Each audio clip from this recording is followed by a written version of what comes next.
In 1922, a man's pride was a man's land. And so was his son. And in 1922,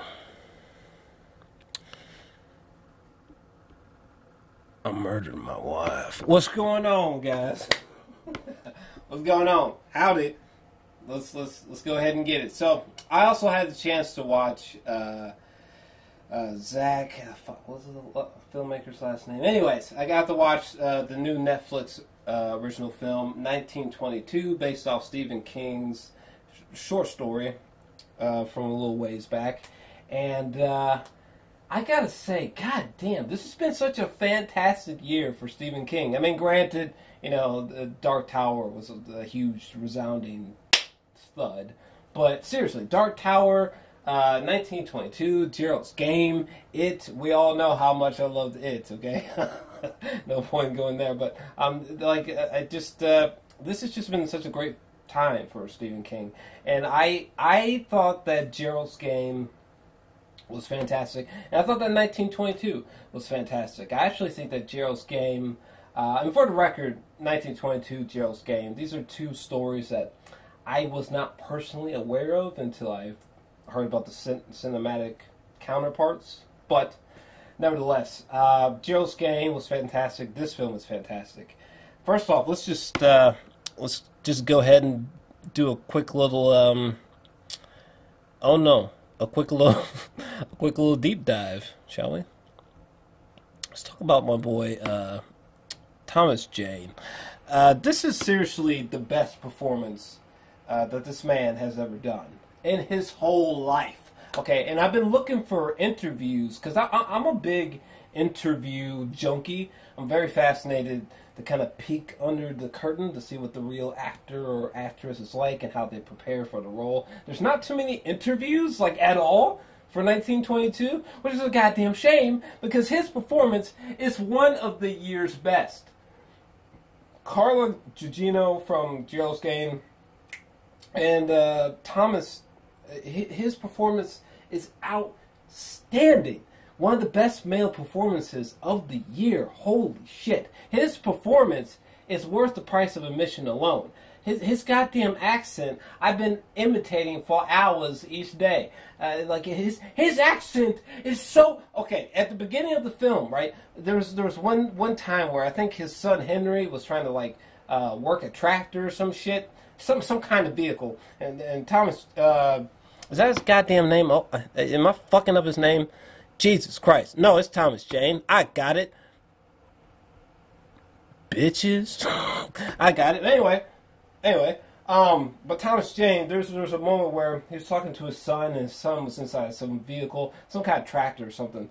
And, seriously, his accent, Thomas Jane, his accent in this film is so specific, is so distinctive, that, like, there were certain parts where I was like, is this ADR? Like, is this really his fucking pretend accent? Because, goddamn, it is so layered and thick.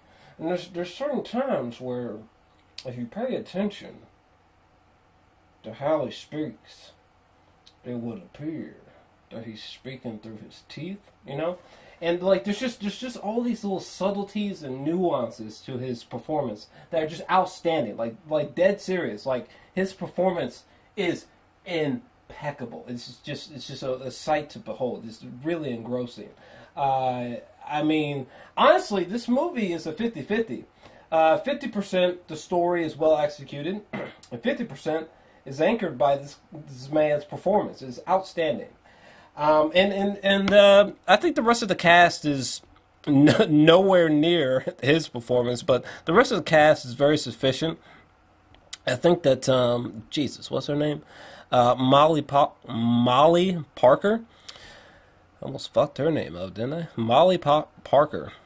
I thought she did a great job as the wife, who, by the way, is it just me, or is there something just, like, am I missing something? There's just something adorable about this woman. Just something adorable about this woman. I thought the same thing when I was watching House of Cards, you know what I'm saying? Adorable older woman. That's all I gotta say. I'm wiping it away. Anyways, but no, she did good. I thought that the boy who played, what was his name? Henry? Little son bitch. Ran off with the old bitch Shannon, right? I thought he did a good job as well. I thought his emotional range was just fine for the character of Henry, and I thought he as well did a good job, you know.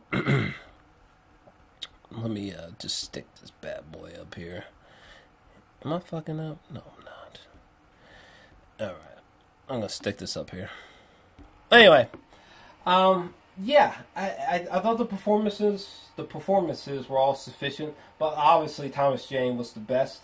And I thought the story was well executed. I mean, it's definitely a slow burning story. But I think it's a deservingly so slow burning story. You know what I mean? Like when I saw the previews, I know people have been talking about that they had pacing issues with this film. I don't know that I really have pacing issues. When I saw the trailer to this movie, I didn't think, oh, this is going to be a fast-paced movie. Like, no, I kind of anticipated something slow burning, kind of like Jor-Els Game. And I think that Jor-Els Game in 1922, I think they mirror each other. You know, both are brilliant character studies. Both deal with madness, right? And I think one of the ingenious strokes in the storytelling in this film is that this film is maddening, you know? It feels so long, right? After the night that he hacks his fucking wife to death, right? Just slices her fucking throat open. What a horrible fucking sequence, right? His son is like holding down his mom. I think there's like a burlap sack over his fucking mom's head, and his son's holding down his mom while his dad's just fucking literally cutting this bitch's throat open. It was fucking eerie. Like the hairs on my arms almost stood up.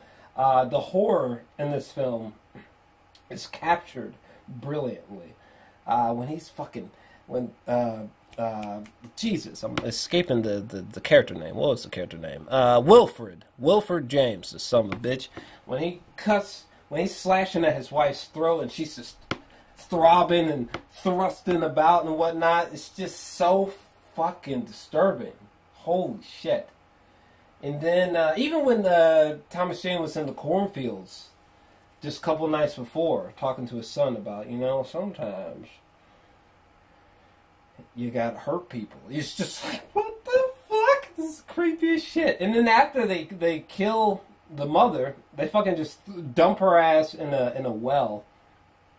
And then how ingenious though was it to have that cow stand on top of the well, and then it falls through, and then they fill it up. It's like nobody's finding that goddamn body. 1922, no, nobody's finding that body. I just thought that whole sequence was just so fucking ingenious and so eerie. What the fuck, Stephen King? What the fuck? This motherfucker's imagination is just like a labyrinth. Like, anyway, it just, what the fuck? And I love how the film shows how this one act of killing this woman, just this act of evil, just it shoots these roots inside of Wilfred's mind. And Wilfred, he starts to go fucking insane, you know, hearing noises around the house, seeing blood, droplets of blood that's actually water from the leaking roof, right? The rats, fuck. There was one sequence where there was like a rat inside of like a pipe, and Wilfred was trying to like cave in the pipe with like mud or some kind of cement or something. It's like you could really feel this motherfucker, Wilfred Thomas Jane, just going crazy, you know? Or the one sequence where the fucking rat bites a chunk out of his hand. I was like, oh, fuck. No. No. Oh, no. Or any time that Thomas Jane and his son had to lie to the authorities or like the sheriff, it's just like, oh my God, this shit is really, really fucking unsettling. Jesus Christ. And then there was one moment that was done so brilliantly. It reminded me of this montage moment from Rian Johnson's Looper, right? Time traveling film. Bruce Willis, Joseph Gordon-Levitt, Looper. Anyway, definitely see it if you haven't seen it. Some bitches making Star Wars. But anyway, where was I going with that? Oh, there was a montage moment with Thomas Jane's son where he runs off with Shannon, and he becomes like a fucking like Jesse James type of person, robbing people and shit. And just the conclusion of his son's story and the way that his son died, I just thought that that whole arc and montage was so poignant and just bittersweet and depressing. I found this to be a pretty emotionally resonating film, and it's interesting. At times, I feel like because of how slow the film gets, because of the repetition of the rats, the leaking ceiling, you know what I'm saying? The misfortunes that the Thomas Jane encounters again and again. The motherfucker loses his hand, for fuck's sake. In a way, the movie becomes maddening. And so it's almost, I almost felt like the movie was driving me mad watching it, you know? And I think that the final image of this film where you see... Oh, well, first of all, back up. When Thomas Jane, when he saw his son lying dead, face all eaten up, that was... God damn, that was fucking disturbing. And then the last image in this movie where you see his son, you see the mother, you see Shannon. They're all standing side by side, and they're dead, and their flesh is all chewed up, mangled looking, and they're just staring at Thomas Jane, almost with a hint of glee. And then the movie ends. You know, one of them's holding a knife. That shit was creepy as fuck.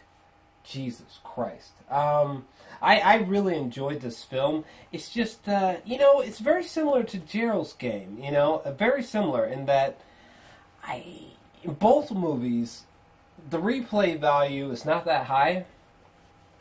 Both films are a little bit too linear for my taste in the structure, the execution of the plot. I mean, both movies are slow. You know, the 1922, it kind of reminds me of There Will Be Blood in some ways. I just hesitate to say that Jor-Els Game or this movie is a masterpiece. I hesitate. It's just like, I just don't know that fits. I just don't know that the execution of 1922 warrants a 10 out of 10. But for God's sakes, but you know, because of the slowness, because the movie is kind of maddening in a sense, and sometimes it's like, I'm ready to be done with this movie. Okay, I get it. Okay, he killed his wife. He goes a little bit insane. I get it. So, like, get this unsettling shit away from me. Sometimes this movie can be a little bit too much, you know. It can be a little bit too slow. It could be hammering the point home a little bit too much that this man's going insane. This is not 1922, Jor-Els Game. These are not two movies that I plan on revisiting often, but my God, are they done well. I gave Jor-Els Game a 9 out of 10. I'm personally feeling a 9 out of 10 for 1922. I thought it was just fucking well done. Just incredibly well done. And genuinely unsettling. Which in this day and age is a rarity. Especially for a Stephen King adaptation. My God. And again, the performance from Thomas Jane is worth the price of admission alone. So... yeah, I'm feeling a 9 out of 10 for this film. But what did you think about 1922? Let me know your thoughts down below. Okay, let me know, you dirty bitches. Let me know your let me know your thoughts. If you enjoyed this review, definitely make sure to smash that like button and subscribe. And, oh! Stranger Things Season 2. Gotcha. Hold on.